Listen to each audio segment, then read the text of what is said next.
If you like these videos and want more, remember to like and subscribe. Likes get this video pushed up in suggested videos listings. The more views these videos get, the more builds I can do in future videos. As always, thanks for watching.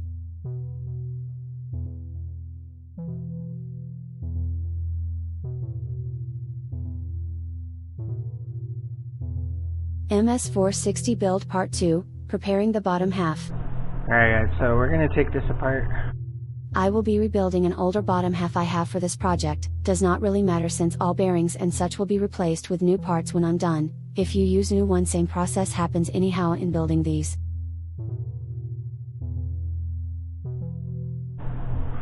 Alright, so next we want to get this in all the way down. This is very critical. I don't have a wrench that fits in there for this puller. So you want to make sure that it is fully seated.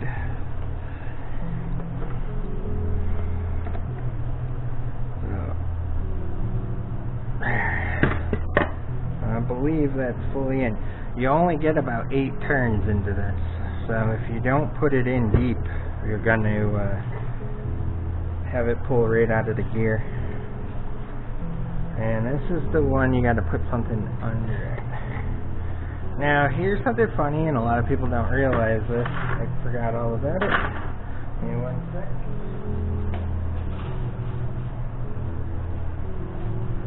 Now here's the ball that comes out of your clutch. What you want to do is, if you see, it fits perfectly in the end here. So we put it in, put this down, get it close. We're going to hold it like that.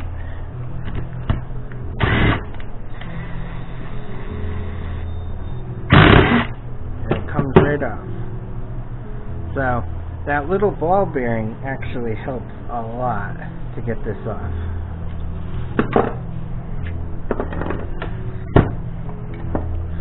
So as you can see, it comes out, so don't lose this, because you're going to need to put this back in when you do your bucking bar. But I just wanted to show you guys that's actually the point of why they always, all these different ones always have the hole. It's actually so the ball bearing in your bucking bar can fit in it to pull off that little gear.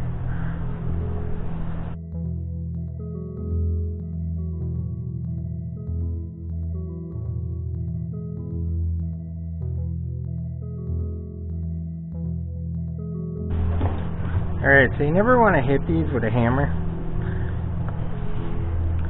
directly. So I'm going to use this old piece of aluminum.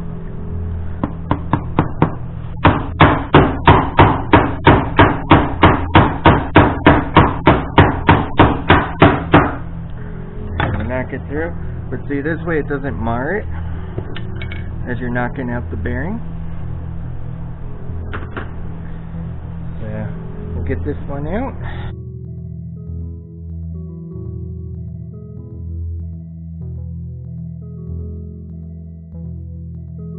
Alright. But anyways, a lot of people don't take the seal off the inside of these.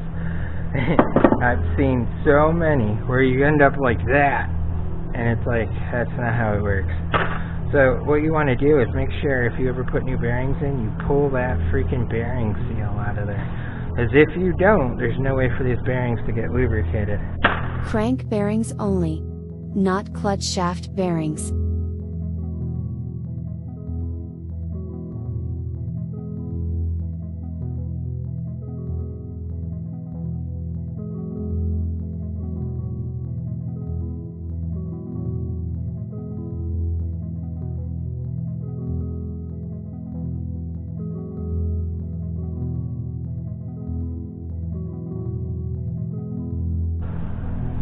Alright, so I washed these down in Dawn dish soap.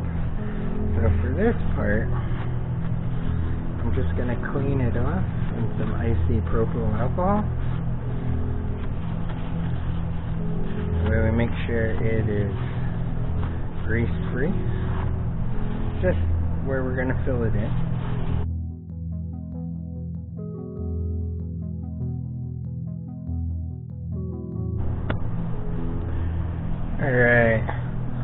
I just wanted to show you guys, I scarred these up using a tap in the end of a drill, like so. You just kind of go back and forth until it etches the surface, like so. We'll take one of these to the side. So the other thing too to note is I rub these all down with isopropyl alcohol before we do this. I got my JB Weld here. Just gonna mix, and mix. Oh, one other thing to note, and you're gonna want to do this. I almost forgot. Take a piece of painter's tape. You're gonna want to put it right across it like this. To make sure you have something to make a dam. Now the cool thing about JB Weld is it does not stick to painter's tape. So a lot of people don't realize that, and there's a benefit to it, and I'll show you in a minute.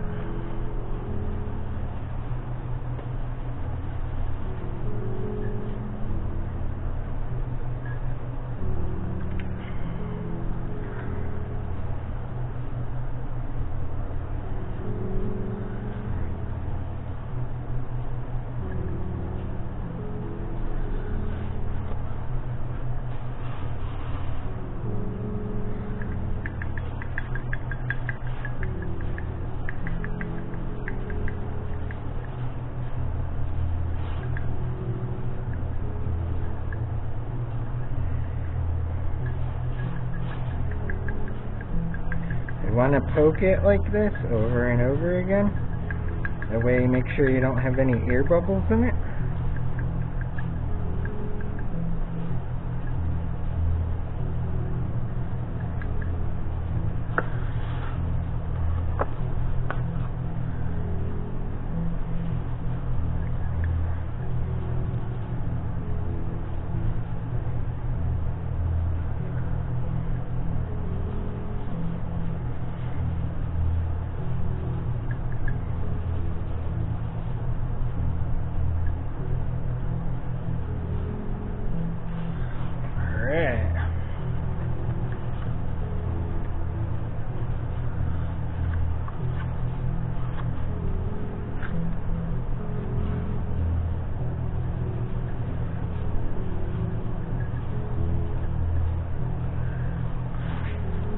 Alright.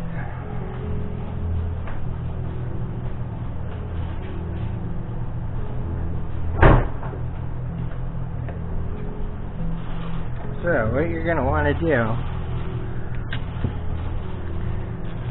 take your painter's tape like so. You're going to want to rip a piece off.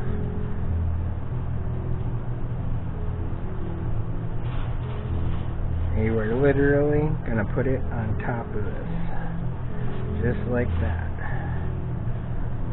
And you're going to take the other piece and you're going to go just like this.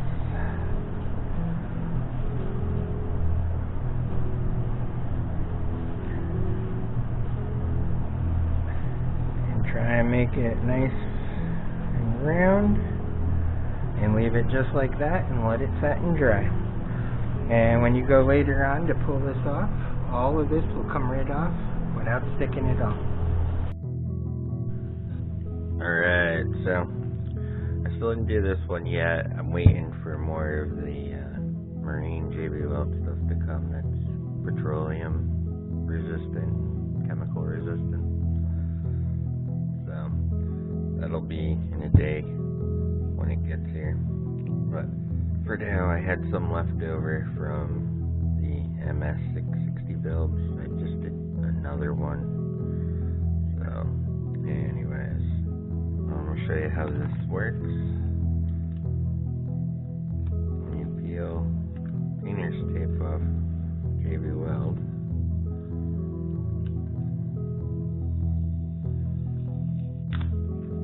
see how nice and flat surfaces right out of the get-go.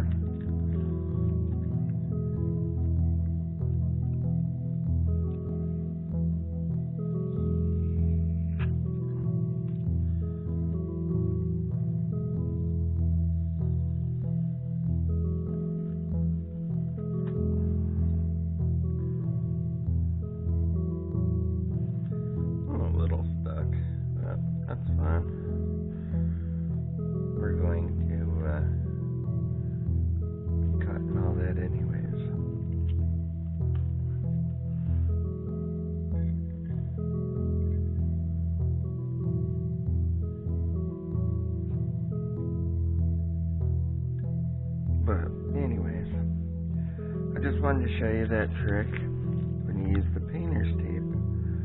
I mean, this is all gonna get cut round and stuff anyways, but you got a nice clean area now to work with versus crap everywhere. So, and by using the tape and pushing it down like that, it gets out a lot of these little tiny air bubbles that are a pain. So came out really good, and we'll have to wait for the rest to do that one, but once we get that, we'll be in business here. So anyways, that's the basic prep to get this bottom half ready for all the next steps coming. Alright guys, so I've got that filled in now. Now for this part, you're going to want an 8M tap of 1.25 pitch. I'm going to take a piece of aluminum, this is 8mm, 5/16, whatever, something like that.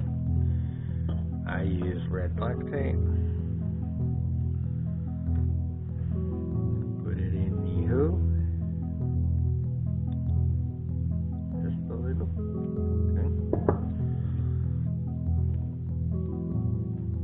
On the actual thread we just made, I like to just put the rod in a pair of vice grips as I do this.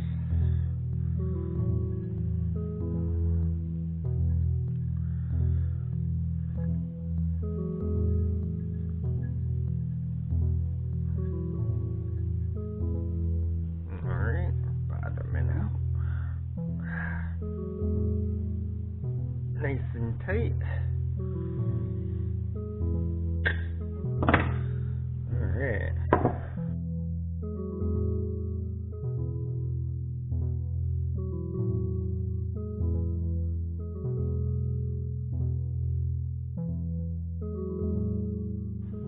Alright.